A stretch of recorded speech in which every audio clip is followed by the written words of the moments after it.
It's hard to breathe, but that's alright. Hush.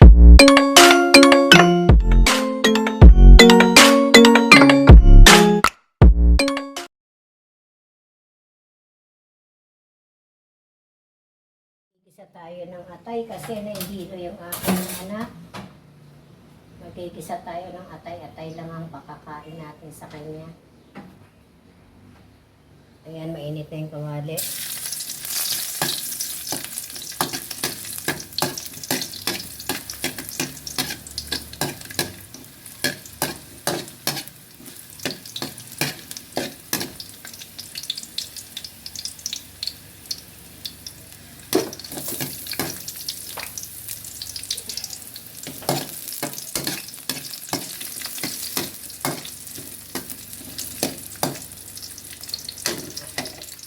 So, lagyan natin ng Huli na natin yung atay para hindi masyado siyang maluto. Maganda sa mababa ang dugo.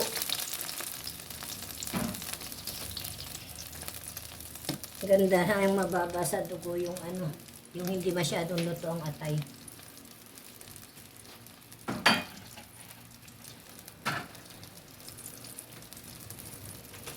Pakuluin na lang muna natin siya.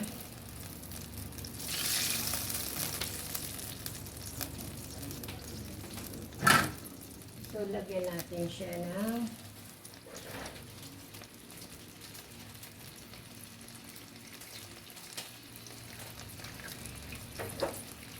kumpleto na natin. Sabay-sabay na natin yung ingredients.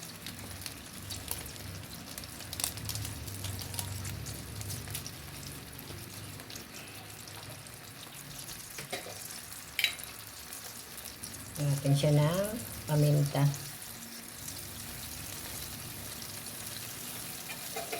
Ayan, nangangamoy na. Amoy na siya.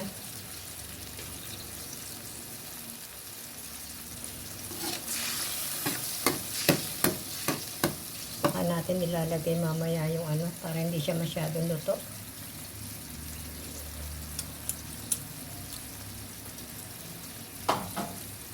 Mukhang medyo maalat siya. Dagdagan natin suka. Pag guys, nasa sa inyo na yung timplang yan. Pag sobrang naman napaalat, pwede nyo rin lagyan ng asukal na brown or pwede na rin yung puti.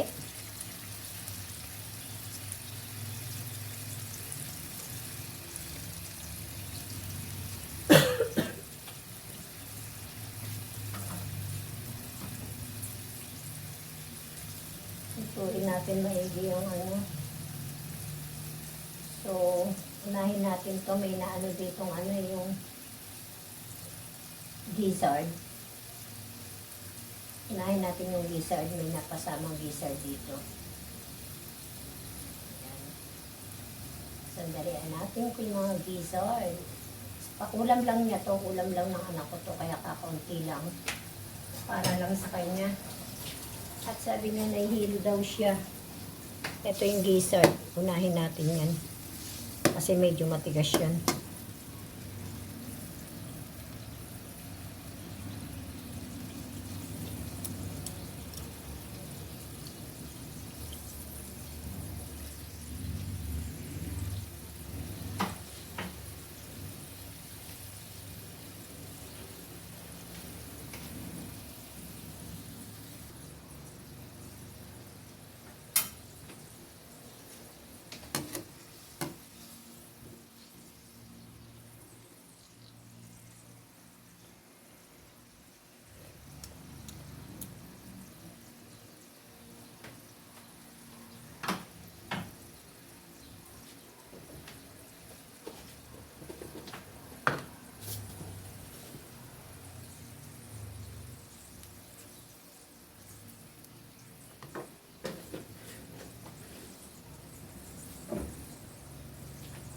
Ayaw kasi niya ng manghang. Dapat to lalagyan natin ng siling mahaba. Ayaw niya ng may spicy na kaya bawang na na lang nilagay ko.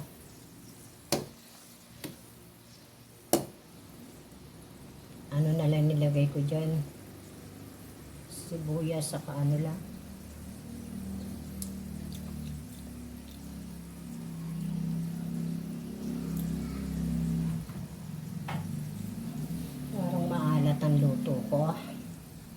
Magugustuhan kaya ng anak ko to.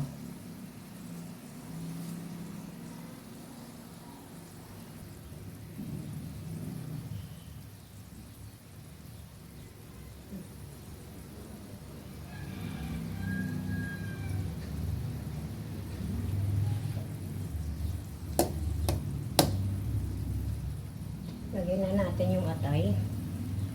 Para ano. Ayan.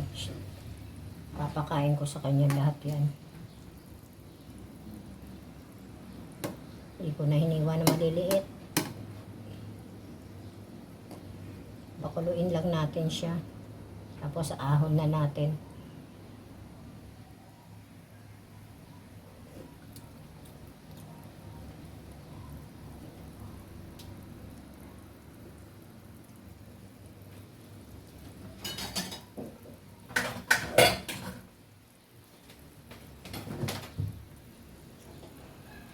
Para lalong masarap.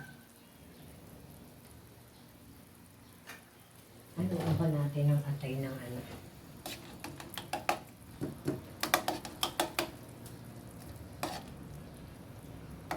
Para lalo siyang masarap. Kasi hindi mahilig yan sa atay. Para mapakain ko lang ng ano. Sabaw lang kukunin niya dyan eh.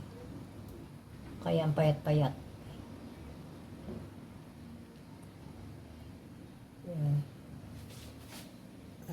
Pag kumulo yan ng ano todo, patayin na natin.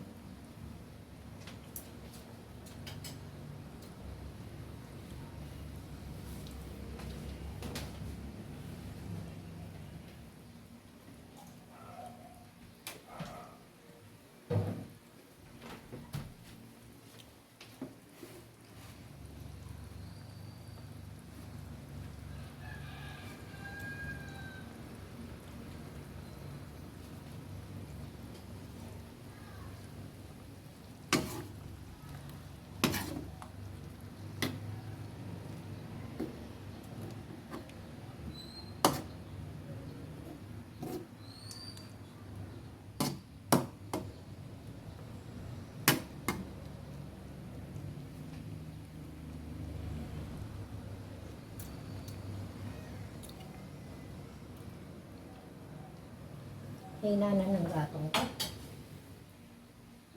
Hina niya. Wala na yatang gas. Ayan, kumukulo na guys. Papatayin na natin yan mamaya.